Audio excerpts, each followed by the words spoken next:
क्या आपके थॉट का रिलेशन आपके बैक पेन से हो सकता है? ये बात सुनने में थोड़ी अजीब लगती है बट बात सच है। बहुत बार डिसीज का कारण फिजिकल होता ही नहीं है।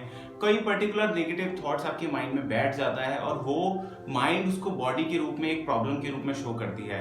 तो बैक पेन की अगर हम बात करते हैं तो क्या ऐसे थॉट्स हो सकते हैं जो बैक पेन का कॉज कर सकते हैं? मैं यहाँ पर आपको 3 ऐसे मेजर थॉट्स बताने वाला हूँ जिसकी वजह से हो सकता है आपके बैक पेन का कॉज फिजिकल हो ही नहीं, केवल आपके कुछ नेगेटिव थॉट्स। और बहुत बार तो ये थॉट ऐसे होते हैं कि हमें पता भी नहीं होता नेगेटिव है, बट वो बॉडी के लिए बड़े नेगेटिव होते हैं। तो पहली बात करते हैं लैक ऑफ सपोर्ट की।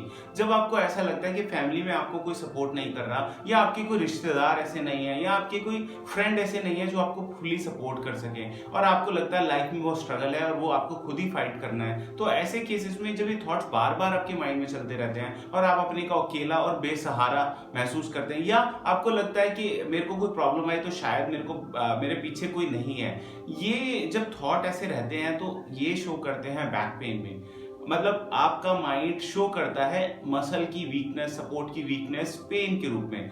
ऐसे ही होता है दूसरा फाइनेंस से रिलेटेड। अगर आपका फाइनेंस अच्छा नहीं है, आपकी इनकम कम है, या आप मनी से रिलेटेड बहुत ज्यादा थॉट्स आपके माइंड में चलते हैं, तो ये भी बैक पेन के रूप में शो होता है। माइंड एक मैनिफेस्टेशन के रूप में बताता है कि ये थॉट्स का इंपैक्ट अब बॉडी पे आने लगा है। तो कहीं अगर ऐसा है तो आपको सबसे पहले, आप बहुत बार, मैंने बहुत सारे पेशेंट्स देखे जो सब कुछ इलाज करा चुके हैं बट फिर भी उनका बैक पेन जाता नहीं है या उनकी प्रॉब्लम ठीक नहीं होती, बट उनको ये पता ही नहीं होता कि इसका रिलेशन माइंड से भी हो सकता है, पर्टिकुलर थॉट से भी हो सकता है, क्योंकि हर व्यक्ति के माइंड में कुछ पर्टिकुलर थॉट्स ही रहते हैं और वही थॉट्स को बार बार वो रिपीट करता रहता है। तीसरा होता है लैक ऑफ लव। अगर आपको ऐसा लगता है कि आप में की लाइफ में लव की कमी है, तो ये भी आपके बैक पेन के रूप में शो होता है। और इसमें एक सबसे बड़ी बात समझनी चाहिए कि माइंड को कोई चीज से, मैं इसके लिए पहले आपको एक एग्जांपल देना चाहूंगा। आपने एक बात ही 2 लोगों से कही, एक को बहुत ज्यादा बुरी लगती है, एक को उस बात से बहुत ज्यादा फर्क नहीं पड़ता।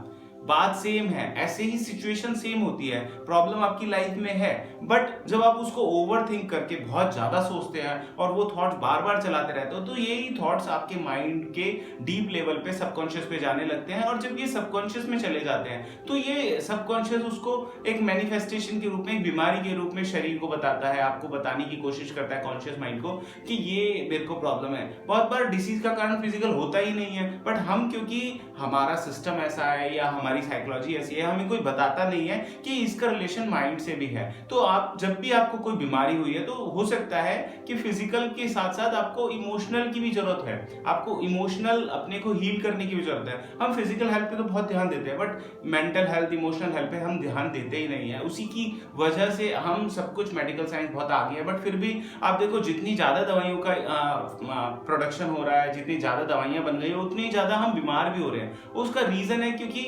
आप देखो, जो इमोशन की अगर हम बात करते हैं तो पहले इमोशनली लोग बहुत स्ट्रांग होते थे, आजकल इमोशनली बहुत वीक होते हैं। पहले बच्चे की, हम जब छोटे थे तो बहुत ज्यादा पिटाई भी हुआ करती थी स्कूल में, तब कुछ भी ऐसा बड़ा इशू नहीं होता। आजकल तो माँ बाप ही मारते हैं तो बच्चे सुसाइड कर लेते हैं, घर छोड़ के चले जाते हैं। तो इमोशनली बच्चे बहुत वीक हो रहे हैं, इमोशनली आजकल के यंग भी बहुत ज्यादा वीक हो रहे हैं। और यही, जब इमोशनली बहुत ज्यादा वीक होते हैं तो इसका इंपैक्ट बॉडी पर आने लगता है और बॉडी भी वीक होने लगती है।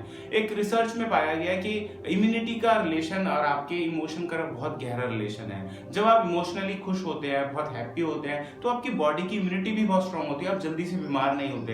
ये रिसर्च में भी पाया गया कि जो लोग बहुत ज्यादा खुश रहते हैं वो बहुत जल्दी बीमार भी नहीं होते, उनको कफ, कोल्ड या ये जो फ्लू जैसी डिसीज है वो नहीं होती। जो बैक्टीरिया की वजह से, जो वायरस की वजह से बीमारियां होती हैं वो नहीं होती, क्योंकि वो जब हैप्पी रहते हैं तो उनकी बॉडी में जो इम्यून सिस्टम होता है वो स्ट्रांग रहता है। तो हम फिजिकल हेल्थ के साथ साथ इमोशनल हेल्थ पे भी बहुत ज्यादा हमें ध्यान देने की जरूरत है। बहुत बार आपको फिजिकल से ज्यादा इमोशन की जरूरत होती है। इमोशनल हेल्थी, अगर आप इमोशनली बहुत हेल्दी है तो आपको बाहर की डिसीज जल्दी से असर नहीं करती। आपने एग्जाम्पल पे देखा होगा, जो कूड़ा चुगने वाले लोग होते हैं या मजदूरों के बच्चे होते हैं, उनके बच्चों की हेल्थ हमारे बच्चों की हेल्थ से ज्यादा बेटर होती है, जबकि उनको न्यूट्रिशन भी इतना नहीं मिलता। बट आप देखो, सर्दी में उनका बच्चा ऐसे ही घूमता है, उसे कफ, कोल्ड कुछ भी ऐसे खास नहीं होता, और हमारा बच्चा थोड़ा सा एक स्वेटर कम पहन के जाता है तो उसको बीमार हो जाता है, उसको फीवर आ जाता है, उसको कफ, कोल्ड हो जाता है। उसका रीजन क्या है? क्योंकि उनकी इम्यूनिटी बहुत ज्यादा स्ट्रांग होती चली जाती है। हमारे बच्चों की इम्यूनिटी स्ट्रांग नहीं रहती, वीक रहती है कंपेरेटिवली उन बच्चों के।